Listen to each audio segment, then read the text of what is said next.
మానవులకు ఉంటాయి. ఇష్టాయిష్టాలు ఉన్నవాడు జీవుడు, ఇష్టాయిష్టాలకు అతీతంగా ఉండేవాడు దేవుడు. దేవుడికి ఇష్టం ఏంటంటే అర్థం లేని మాట. నవనీతం ఎందుకు? కృష్ణుడికి నైవేద్యం. నీ జీవితాన్ని వెన్న చేసి నాకు అందిమ్మని చెబుతున్నాడు, నాకు ఇష్టమని. ఎందుకని? జీవితంలో కొన్ని దశలు ఉన్నాయి. పాలు చూడండి, పాలు పచ్చి పాలు, వాటిని కాచారు, అదొక దశ. మార్పు కదా, రిఫర్మేషన్, ఒక సంస్కరణ, అంతే కదా. పాలు కాచారు, అదొక దశ. దానికి ఒక చుక్క తోడు పెట్టారు, అదో దశ. అది పెరుగు అయింది, అదో దశ. దాన్ని చిలికారు, అప్పుడు వచ్చింది వెన్న. అలాగ నీ జీవితాన్ని పాలు అని కాచాలి, బ్రహ్మచర్యం అనే దశతో కాచాలి. బ్రహ్మచర్యం కొంచెం వేడెక్కుతుంది, సెగ తగులుతుంది, నిగ్రహించుకుని ఉండడం కష్టమే, ఉండాలి. 25 ఏళ్ళు 30 ఏళ్ళు పెళ్ళి అయ్యే వరకు అన్ని కోరికల్ని నిగ్రహించుకుని ఉండాలి. ఆ తర్వాత నీ ఇష్టం. ఎవడొద్దన్నాడు ఇక్కడ? పెద్దవాళ్లే పెళ్లి చేసి శోభనం గదిలోకి పంపి బయట గడియ కూడా వేస్తున్నారు. వద్దన్నారా ఏమన్నా? ఎందుకని? శుభంగా ఉండమనే కదా పెళ్లి చేసింది, అందుకే కదండి. మరి ఈలోపు ఆగలేకపోతున్నారు ఇక్కడ. ఇలా కాలేజీలో జరగన కాలేజీ లైఫే అని మొదలెట్టేశాడు ఇక్కడ. తొలి చూపులోనే ప్రేమలో పడ్డాట, గోతులో పండిట్టు ఇక్కడ వెధవా. వీడు కాలేజీలోకి ఇలా వస్తూ ఉంటాడు, అక్కడి నుంచి ఒక తవ్వుతో వస్తుంది ఒక గుంట, ఆ గుంటకేసి తీసి వీడు గోతులో పడతాడు. అది గుంట, వీడు గొయ్యి.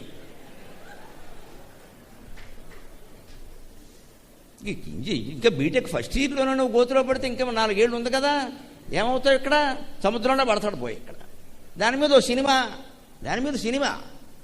వాడు సొమ్మేం పోయింది?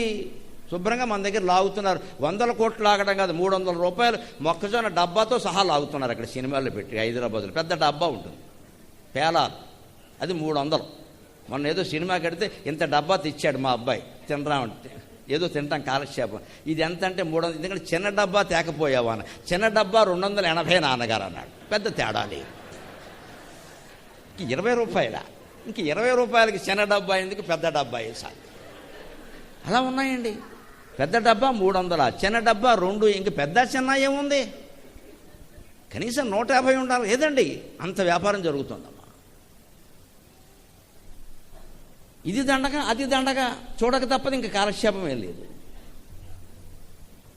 ఇటువంటి ప్రపంచంలో మనం ఎలా బాగుండాలి, పిల్లల్ని ఎలా కాపాడుకోవాలి? మరి భగవంతుడు కాకపోతే ఎవరు దిక్కండి? అనుమానం ఏమన్నా ఉందా? అందుకే జీవితాన్ని బ్రహ్మచర్యం అనే పాలు కాచినట్టు కాచాలి. తర్వాత తోడు బిడ్డ ఉందే, అదే తోడమ్మా. నీకోసం నేను, నాకోసం నువ్వు, జీలకర్ర బెల్లం, అదే తోడు. పెళ్ళంటే తోడేగా. తోడు పెట్టాం, తోడు పెట్టాక ఏమైంది? గడ్డ కట్టింది. సంసారం గడ్డ కడుతుంది, బాగా కడుతుంది గడ్డ, ఇంక పగలదాం. ఒక్కో పెరుగు గడ్డ ఉంటుంది చూడండి, కట్ చేయడం కూడా కష్టం. జున్ను పెరుగు కట్ చేయడం కూడా కష్టం. సంసారం అటువంటిదే. అంచేది బ్రహ్మచర్యం పాలు, పాలు లాంటిది. ఆ గడ్డ కట్టిన పెరుగు సంసారం, జీవితం అలాంటిది. దాని తర్వాత దశ చిలికితే వెన్న వస్తుంది. అంటే నువ్వు సంసారాన్ని చిలికితే వెన్న వస్తుంది, కెలికితే కంపు వస్తుంది. చూసుకో, ఏం చేయాలో చూసుకో. జీవితాన్ని చిలకాలి, కెలకూడదు. చిలకడం అంటే చిలికి చూడండి, తెలిసి వాళ్ళు చిలికేవాళ్ళు లేరా, అన్నీ మిక్సీ. నిజంగా కవ్వం పెట్టి చిలకండి. ఇప్పుడు ఏదో ఎనప కవ్వాలు వచ్చాయి, ఊసల్లా ఉన్నాయి, అదో రకం, అదే పెట్టి ఏదో ఒకటి చేయండి. నిజంగా పెరుగు అందులో పెట్టి కవ్వం పెట్టి చిలికితే ఏమవుతుందండి? కవ్వమ్మను ఎప్పుడూ కూడా ఒకచోటే కాన్సన్ట్రేట్ చేస్తుంది. మీరు గమనం, తిరగదు అది. కవ్వం పెట్టేవాళ్ళు ఇలా అంటారు, ఇలా అనరు, అది కుదరదు. అక్కడ ఒకచోటే ఉంటుంది. అక్కడి నుంచి చిందులు అలా వ్యాపిస్తూ ఉంటాయి. చిలకబడుతుంది, నవనీతం వస్తుంది. సమస్యనెప్పుడు ఒకచోటే కాన్సన్ట్రేట్ చేసి చిలకాలి, అప్పుడు సమస్య పరిష్కారం అవుతుంది.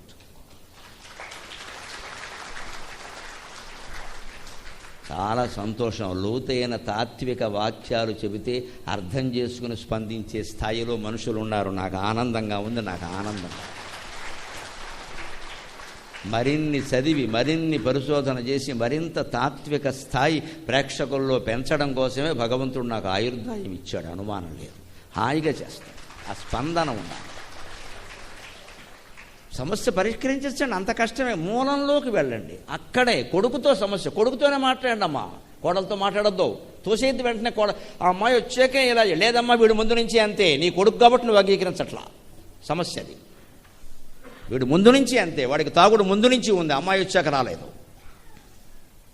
మనం గెంటేస్తున్నాం. అమ్మాయి మీద గెంటేస్తే భారం వదిలిపోయింది.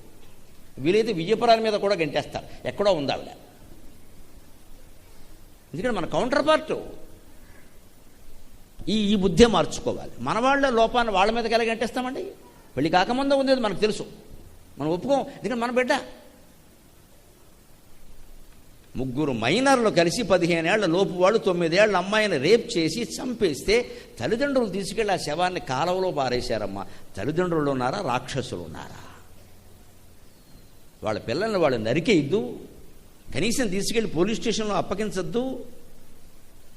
వీళ్ళు భయపడి ఆ అమ్మాయిని ఎలా చేశాం, చంపేశామని చెప్తే తల్లిదండ్రులు వెళ్ళి దాన్ని మూట కట్టి బండి మీద వేసుకుని కాలువలో పారేశారమ్మ. కాలువలోంచి ఇప్పుడు పోలీసులు వెతికి పట్టుకున్నారు శవాన్ని. పేపర్లో చూడండి. తల్లిదండ్రులు పిల్లల పాపాలని పెద్దలు సమర్థిస్తున్నారు.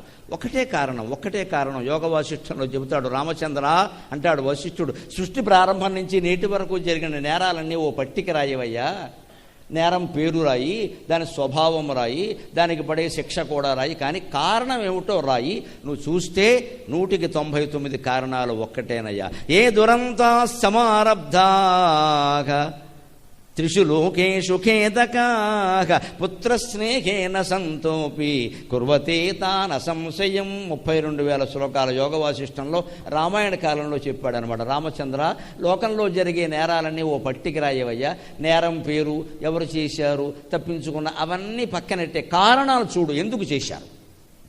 ఖచ్చితంగా సంతానం మీద వ్యామోహంతోనే నేరాలన్నీ జరుగుతున్నాయి లోకంలో అని 32,000 ఏళ్ల క్రితం చెప్పాడు, రామాయణ కాలంలో చెప్పాడు. ఇప్పుడు ఈవేళ పేపర్లో వచ్చిన వార్త ఇది. పిల్లలతో ఘోరం చేస్తే వాళ్ళని తీసుకెళ్ళి అప్పగించాల్సింది పోయి వాళ్ళని దాచిపెట్టేసి ఈ శవాన్ని వీళ్ళే తీసుకెళ్ళి బండి మీద వేసుకుని కాలువలో పైగా లోపలికి పడవేసుకెళ్ళి ఆ శవానికి ఆ పిల్ల 9 ఏళ్ల పిల్లకి పెద్ద బండరాయి కట్టి తోసేశారు లోపల. మళ్ళీ అయినా బయటపడింది. లేకపోతే పేపర్లో రాదు, లేకపోతే నా నోట రాదుగా. అంచేది పాపం దాగదు, నిజం నిప్పు లాంటిది, అది ఆగదు. దాన్ని ఎదుర్కోవాలంటే ఒప్పుకోవడం ఒక్కటే పరిష్కారం, రెండో పరిష్కారం లేదు. ఎందుకు ఒప్పుకోలేకపోతున్నా? మమకారం కారణంగా. మరి ఏమయ్యా, ఇంత నేరం చేసిన నీ కొడుకు మీద నీకు మమకారం ఉంది కదా, అక్కడెవరో తల్లిదండ్రులు ఆ 9 ఏళ్ల పిల్లని కోల్పోయి కడుపు తడువుకుని ఏడుస్తున్నారు. వాళ్ళు మనుషులు కాదా? వాళ్ళకి పిల్లలు ఉండద్దా? మనకే ఉండాలా? ఈ మొత్తానికి కారణం ఒకటేనండి. నేను ఎవరిని అనడం కోసం ఈ మాట చెప్పట్లా. దేహాత్మభ్రాంతి, దేహమే నేను. శంకరాచార్య చెప్పిన కారణం దేహాత్మభ్రాంతి. ఆ దేహాత్మభ్రాంతి నుంచి బయటపడనంత వరకు ఆత్మహత్యలు, హత్యలు, మానభంగాలు జరుగుతూనే ఉంటాయి. అద్వైతం ఒక్కటే దానికి పరిష్కారం. అన్ని దేహాలు ఒక్కటే కదా. ఆ పిల్ల దేహం, తమ బిడ్డ దేహం ఒకటే అనుకుంటే ఈ పాపం ఎందుకు చేస్తారండి? అనుకోలేకపోతున్నారు. మా బిడ్డే, వాడు కరెక్టర్ అయిపోవాలి. ఈ వ్యామోహం నుంచి బయటపడ్డమేనండి స్తోత్రం అంటే. అంచేతనే ఈ భవరోగానికి అంతటికీ మూలం ఏమిటంటే గోవింద నామస్మరణే. నువ్వు కైవల్యం పొందాలంటే నవనీతం అంటే ఏమిటి? బ్రహ్మచర్యం పాలన్నావు. ఇక్కడ గడ్డకట్టిన పెరుగుని చిలకడం గృహస్థాశ్రమం అన్నావు. అలా చిలికి అందులో సారం తీస్తే ఏమర్థం అవుతుందో తెలుసా? కాతే కాంత కస్తే పుత్ర. ఎవరి భార్య, ఎవరి భర్త, ఎవరి పుత్రుడు, ఇదో పెద్ద మాయ. అనవసరంగా ఇందులో ఇరుక్కున్న, దీనిలోంచి బయటపడాలి అని అర్థమవుతుంది. అప్పుడు భజ గోవిందం గోవిందం భజ మూఢమతే సంప్రాప్తే సన్నిహితే కాలే నహి రాక్షతి డుక్రీకరణే. భజ గోవిందం గోవిందం భజ మూఢమతే. ఎప్పుడైనా మనల్ని రక్షించగలిగింది గోవింద స్మరణ మాత్రమే అని అర్థం. అందుకోసం చెబుతున్నారని అలా చేయవయ్యా, ఎందుకింత భారం నెత్తికెత్తుకున్నావు? చేయాలంటే ఏం చేయాలి? నువ్వు ఎన్ని దేవాలయాల చుట్టూ తిరిగినా, ఎన్ని కోట్లు సంపాదించినా, ఎన్ని కర్మకాండాలు చేసినా రాదు. వైమల్యస్ఫుట చేతో వృత్తి విశేషాభాసం అనాభాసం. వైమల్యమైన చేతోవృత్తి. వైమల్యం అనే మాట విమల అనే మాట. విమల శారీ షోరూమ్ అంటారు చూడండి. ఆ విమల అర్థమైతే ఈ విమల అర్థం అవుతుంది. ఏమిటి విమల? మలినము లేనిది విమల, అదే నిర్మల. నిర్మల అన్న విమల అన్న ఒకటే అర్థం. మాలిన్యము లేనిది. మన మనస్సుని మాలిన్యం లేకుండా చేసుకోవాలి. వైమల్యం అంటే అర్థం అది. అప్పుడు స్ఫుట, స్థిరంగా ఉన్న చేతో వృత్తి విశేషం. ఆ మానసిక వృత్తి నిర్మలంగా ఉండాలి. ఎప్పటికప్పుడు మన ఆలోచనని మనం పరిశీలించుకోవాలి. మంచా చెడ్డా, నేను పశువులా ప్రవర్తిస్తున్నానా, మనిషిలా ప్రవర్తిస్తున్నానా? కిన్ను మే పశుభిస్తుల్యం కిన్ను సత్పురుషైరితి అని వ్యాసుడు భారతంలో చెప్పినట్టుగా మన ప్రవర్తనని, మన ఆలోచనని మనం తీర్చిదిద్దుకోవాలి. అప్పుడు తప్పులు ఎందుకు చేస్తామండి? ఒప్పులే చేస్తాం. అదే వైమల్యస్ఫుట చేతో వృత్తి విశేషాభాసం, అటువంటి నిర్మలమైన చిత్తవృత్తి